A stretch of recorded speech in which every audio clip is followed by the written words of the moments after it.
News చూస్తున్నాం. పశ్చిమాసియాలో ఉద్రిక్తతలు పెరుగుతున్న వేళ అమెరికా ఓ కొత్త ఆపరేషన్ ను ప్రారంభించింది. అదే ఆపరేషన్ హర్మూజ్. ఆపరేషన్ హర్మూజ్ పేరుతో కొత్త ఆపరేషన్ ను స్టార్ట్ చేసింది అమెరికా. ఆపరేషన్ హర్మూజ్ అంటే అటు హర్మూజ్ జలసంధి దగ్గర ఏదైతే ఇరాన్ అడ్డంకులు పెడుతూ ఉందో, అటు నౌకలను ఆపే విధంగా కూడా చేస్తుందో, దాన్ని అంతటినీ అరికట్టడానికి అమెరికా ఆపరేషన్ హర్మూజ్ అనేది చేపట్టడం జరిగింది. మొత్తంగా ఇరాన్ నుంచి హర్మూజ్ జలసంధిని స్వాధీనం చేసుకునేందుకు యుఎస్ ఆర్మీ ఈ ఆపరేషన్ చేపట్టినట్టు కూడా తెలుస్తోంది. అడ్వాన్స్డ్ యుద్ధ విమానాలతో కూడా ఈ ఆపరేషన్ చేపట్టబోతున్నారు.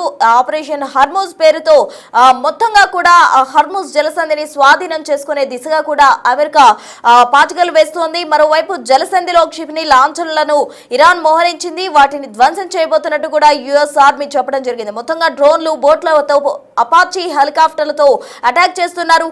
గతంలో ఐసిస్ ఆపరేషన్స్ కు అపాచీ హెలికాప్టర్ల వినియోగం చేయడం జరిగింది. హెలికాప్టర్స్ పై 30 mm గన్తో పాటు రెక్కలపై బాంబులు కూడా వేశారు.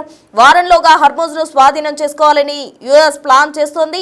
ప్రపంచవ్యాప్తంగా చమురు ధరలు పెరుగుతుండటంతో యుఎస్ ఆపరేషన్ హర్మూజ్ చేపట్టినట్టు కూడా మనకు సమాచారం అందుతోంది. జలసంధిలో క్షిపణి లాంచర్లను ఇరాన్ మోహరించిన నేపథ్యంలో వాటిని అన్నింటినీ కూడా యుఎస్ ధ్వంసం చేసే దిశగా కూడా ఈ ఆపరేషన్ హర్మూజ్ చేపట్టింది. అధునాతన టెక్నాలజీతో, అడ్వాన్స్డ్ యుద్ధ విమానాలతో కూడా ఈ ఆపరేషన్ చేపట్టబోతున్నట్టు సమాచారం. మొత్తంగా దేశవ్యాప్తంగా అంటే ప్రపంచ వ్యాప్తంగా చమురు ధరలు పెరుగుతుండటంతో యుఎస్ ఈ ఆపరేషన్ చేపట్టినట్టు కూడా మనకు సమాచారం అందుతుంది. మొత్తంగా ఈ ఆపరేషన్ మొదలవడంతో అటు ఇరాన్ ఎటువంటి చర్యలు తీసుకోబోతుంది, మొత్తంగా వారం లోపలే ఈ హర్మూజ్ జలసంధిని స్వాధీనం చేసుకోవాలని యుఎస్ భావిస్తున్న క్రమంలో ఎటువంటి పరిణామాలు చోటు చేసుకుంటాయి, ఎలా ఉండబోతుంది, ఇప్పటికే ఉద్రిక్తతలతోటి అటు పశ్చిమాసియా అట్టుడుగుతున్న క్రమంలో ఈ ఆపరేషన్ అనేది ఎటువంటి ప్రభావం చూపుతోంది. ఇప్పటికే అటు సౌదీ కూడా ఇరాన్ పై ఆగ్రహం వ్యక్తం చేస్తున్న పరిస్థితి, గల్ఫ్ కూడా హెచ్చరికలు జారీ చేస్తుంది. మొత్తంగా ఇరాన్ తీరు మార్చుకోకపోతే తాము కూడా యుద్ధంలో పార్టిసిపేట్ చేయాల్సి ఉంటుందంటూ కూడా వారు హెచ్చరికలు జారీ చేస్తున్నప్పటికీ కూడా ఇరాన్ దాడులతోటి బెంబేలెత్తిస్తోంది. ఇరాన్ నుంచి హర్మూజ్ జలసంధిని ఎలాగైనా స్వాధీనం చేసుకోవాలని యుఎస్ ప్లాన్ చేస్తున్న క్రమంలో ఆపరేషన్ హర్మూజ్ ప్రారంభించింది. మొత్తంగా అధునాతన అడ్వాన్స్డ్ టెక్నాలజీ ఉన్న హెలికాప్టర్స్ ను ఈ ఆపరేషన్ లో భాగం చేయబోతోంది యుఎస్. మొత్తంగా జలసంధిలో క్షిపణి లాంచెస్ ఇరాన్ మోహరించిన క్రమంలో యుఎస్ ఈ డెసిషన్ తీసుకుంది. ప్రపంచ వ్యాప్తంగా కూడా చమురు ధరలు పెరుగుతుండటంతో ఆపరేషన్ హర్మూజ్ అనేది యుఎస్ చేపట్టింది. మొత్తంగా వారం లోపల ఈ హర్మూజ్ జలసంధిని స్వాధీనం చేసుకోవాలని యుఎస్ భావిస్తున్న నేపథ్యంలో మరి ఇరాన్ ఏ విధంగా డిఫెండ్ చేసుకుంటుంది, ఇరాన్ ఎటువంటి ప్రయోగాలు చేయబోతుంది, ఏ విధంగా ఆపరేషన్ హర్మూజ్ ను అరికట్టేందుకు ఇరాన్ ప్రయత్నిస్తుంది, ఆపరేషన్ హర్మూజ్ అనేది ఎంతవరకు సక్సెస్ అవుతుంది అన్నది చూడాలి. మొత్తంగా వారంలోగా దీన్ని స్వాధీనం చేసుకోవాలంటూ యుఎస్ భావిస్తుంది. ఇది ఒక బిగ్ ఆపరేషన్ గా కూడా అమెరికా భావిస్తున్న క్రమంలో ఉండబోతుంది, ఎటువంటి పరిణామాలు చోటు చేసుకుంటాయి, మొత్తంగా ఈ ఆపరేషన్ హర్మూజ్ తో అటు ప్రపంచ దేశాల చమురు ధరలకు సంబంధించి ఎఫెక్ట్ అనేది తగ్గుతుందా లేకపోతే ఇంకా పెరుగుతుందా, ఎలా ఉండబోతుందా అనేది చూడాలి. మొత్తంగా పశ్చిమాసియాలో ఉద్రిక్తతల నడుమ ఇప్పుడు అమెరికా చేపట్టిన ఈ ఆపరేషన్ హర్మూజ్ అనేది ఎటువంటి పరిణామాలకు దారితీస్తుంది, ఎలా ఉండబోతుంది అన్న దానికి సంబంధించి తాజా అప్డేట్స్ అందించేందుకు మా అసిస్టెంట్ ఎడిటర్ రామ్దాస్ సిద్ధంగా ఉన్నారు. మొత్తంగా రామ్దాస్ చెప్పండి, ఒక బిగ్ ఆపరేషన్ అయితే యుఎస్ చేపట్టింది. వారం రోజుల్లోగా హర్మూజ్ జలసంధిని స్వాధీనం చేసుకోవాలంటూ కూడా ఆపరేషన్ హర్మూజ్ స్టార్ట్ చేసిన క్రమంలో ఎలా ఉండబోతున్నాయి పరిణామాలు?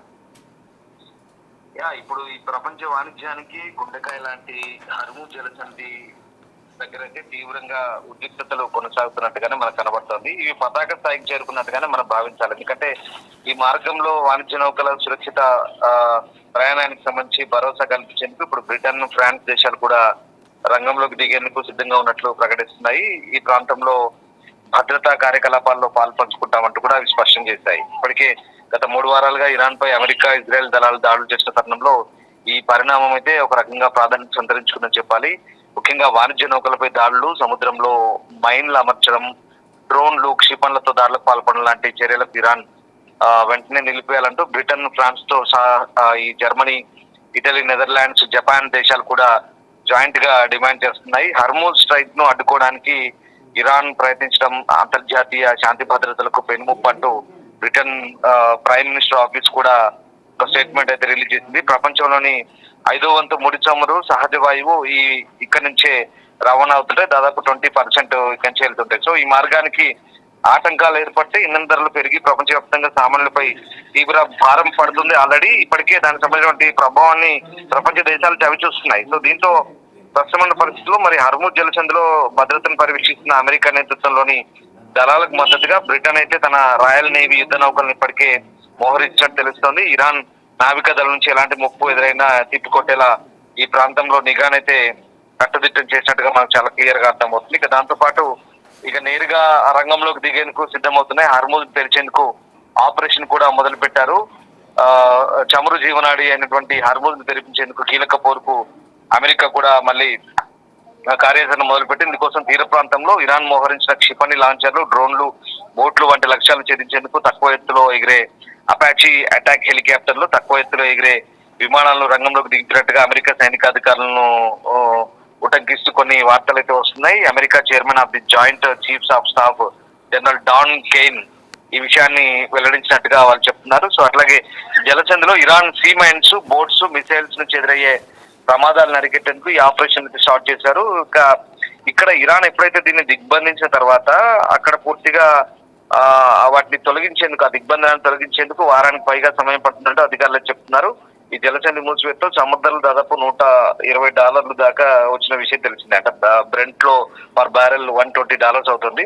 సో ఇప్పుడు మరి ఇది చాలా ఇబ్బందికరంగా మారుతుంది.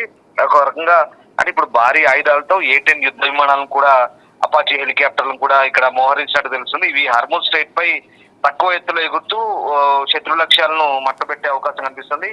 A-10 యుద్ధ విమానాలు అనేవి దక్షిణ తీర ప్రాంతంలోని ఇరాన్ ఫాస్ట్ అటాక్ క్రాఫ్ట్ లను లక్ష్యంగా చేసుకోబోతున్నట్టుగా కూడా మనకు వెల్లడవుతున్నాయి. అయితే ఈ దాడుల్లో ఇప్పటికైతే నాటోకు మొన్న అప్పీల్ చేశాడు ట్రంప్, కానీ మొన్నటి వరకు ఎవరు స్పందించలేదు. దీంతో ట్రంప్ తీవ్ర అసహనం వ్యక్తం చేశారు. దీంతో ఇప్పుడు మళ్ళీ మిత్ర దేశాలు అయితే కొన్ని ముందుకు వస్తున్నాయి. ఇందాక నేను చెప్పిన దేశాల జాబితా కూడా అదే. సో రకంగా అటాక్ డ్రోన్లను ఎదుర్కోవడానికి అపాచీ హెలికాప్టర్ ను రంగంలోకి దించినట్టుగా జనరల్ డాన్ కెయిన్ అయితే చెప్తున్నారు. అయితే ఆ దేశాల పేర్లు చెప్పేందుకు ఆయన నిరాకరించారు. కానీ మనకు ఆబ్వియస్లీ తెలిసింది ఏంటంటే బ్రిటన్, ఫ్రాన్స్, అలాగే కొన్ని దేశాలు అయితే ఇప్పుడు ముందుకు వస్తున్నాయి.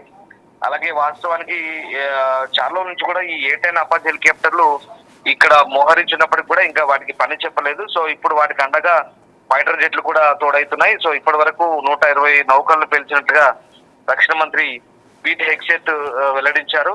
సో రకంగా ప్రస్తుతం అమెరికా A-10 విమానాలను ప్రస్తుతం క్లోజ్ ఎయిర్ సపోర్ట్ మిషన్ల కోసం అయితే నిర్మించారు. తాజాగా ఇప్పుడు వాటిని నౌకల్ని ధ్వంసం చేయడం కూడా ఉపయోగించే అవకాశం కనిపిస్తుంది.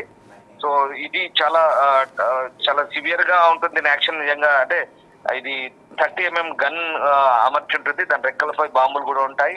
అలాగే ఈ A-10 విమానాలు అంటే జోర్డాన్ కేంద్రంగా పనిచేస్తాయి. సో వీటిని అప్పుడు మనకు సిరియాలో ఐసిస్ పై దాడికి ఉపయోగించారు.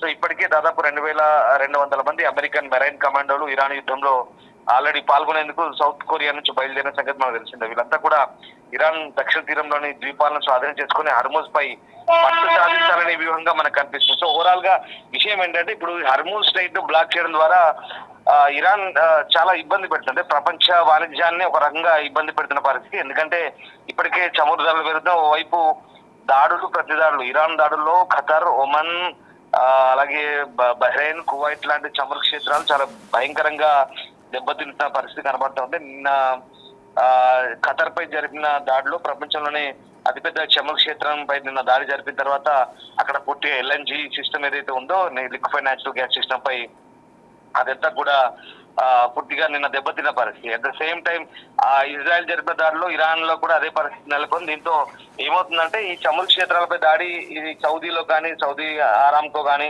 తర్వాత నిన్నటి ఖతర్ దాడి కానీ, తర్వాత మన దుబాయ్ లో ఉన్నటువంటి చమురు క్షేత్రాలపై దాడి కానీ, ఇవన్నీ కూడా కువైట్ లో ఉన్న చమురు క్షేత్రాలపై దాడి కానీ, ఇవన్నీ కూడా దాడి చేయడం ద్వారా ఏమవుతుందంటే కంప్లీట్ గా చమురుకు ఇబ్బంది, చమురుకు తీవ్రమైనటువంటి నష్టం, అంటే డిమాండ్ పెరగడం, దాంతో సప్లై తగ్గడం, విపరీతమైనటువంటి ధరలు పెరుగుదలకు నమోదవుతుంది. ద్రవ్యోల్బణానికి కారణంగా మారుతుంది. సో వీటన్నిటిని దృష్టి పెట్టుకుని ఇప్పుడు హర్ముజ్ స్ట్రెయిట్ ని ఏ రకంగా తెరిపించాలనే ఉద్దేశంతో ఖచ్చితంగా అక్కడ బంకర్ బస్టర్ బాంబులను కూడా యూజ్ చేస్తుంది అమెరికా. సో ఆల్రెడీ మొన్న ప్రయోగించారు. ఇప్పుడు మరి వాటికి తోడు ఈ దేశాలు కూడా తోడైతే ఖచ్చితంగా హర్ముజ్ స్ట్రెయిట్ ని తెరిపించాలనే ఏకైక లక్ష్యంతోనే వీళ్ళంతా పనిచేస్తున్నట్టుగా మనకు అర్థమవుతుంది. ఏదేమైనా ఇప్పుడు అమెరికా చాలా సీరియస్ గానే పరిగణించినట్టుగా మనకు తెలుస్తుంది. Right, thank you Ramadas. So మొత్తంగా చూస్తూ ఉన్నాం, అప్పట్లో సిరియాలో ఐసిస్ అంతం చేసేందుకు గాను ఏవైతే హెలికాప్టర్స్ యూజ్ చేశారో అటువంటివి ఇప్పుడు ఆపరేషన్ హర్మూజ్ లో కూడా యూజ్ చేసేందుకు సిద్ధమవుతుంది అమెరికా. మొత్తంగా హర్మూజ్ జలసంధిని వారంలోగా స్వాధీనం చేసుకునేందుకు యుఎస్ ప్రయత్నాలు చేస్తున్న క్రమంలో మరి యుఎస్ ఎంత మేర ఈ ఆపరేషన్ లో సక్సెస్ అవుతుంది, అటువైపు ఇరాన్ ఎటువంటి ఆయుధాలతో దాడికి చేసేందుకు యత్నిస్తోంది, మరోవైపు ఏదైతే హర్మూజ్ జలసంధి దగ్గర క్షిపణులను అమర్చిందో ఇరాన్ వాటన్నిటిని కూడా ధ్వంసం చేసేందుకు యుఎస్ ప్రయత్నాలు చేస్తున్న క్రమంలో ఇరాన్ ఏ విధంగా డిఫెండ్ చేస్తుంది, అటు అమెరికా ఈ ఆపరేషన్ ను ఎంతవరకు సక్సెస్ చేస్తుంది, ఎటువంటి పరిణామాలు చోటు చేసుకోబోతున్నాయి, మొత్తంగా ప్రపంచ వ్యాప్తంగా కూడా ఇప్పుడు చమురు ధరలు పెరుగుతుండటంతో యుఎస్ ప్రెసిడెంట్ డొనాల్డ్ ట్రంప్ ఈ డెసిషన్ తీసుకున్న క్రమంలో ఇది ఎంత మేర ప్రపంచ దేశాలకు ఉపయోగపడుతుంది, అలాగే అటు పశ్చిమాసియాలో ఉద్రిక్తతలు అట్టాడుగుతున్న వేళ అక్కడ సిచ్యువేషన్స్ ఎలా మారబోతున్నాయి, పరిణామాలు ఇంకా తీవ్ర రూపం దాల్చే అవకాశం ఉందా, లేకపోతే సద్దుమణిగే అవకాశం ఉందా, ఈ యుద్ధానికి ఒక ఎండ్ కార్డ్ అనేది ఎప్పుడు పడుతుంది అని అంతా కూడా వెయిట్ చేస్తున్న పరిస్థితి.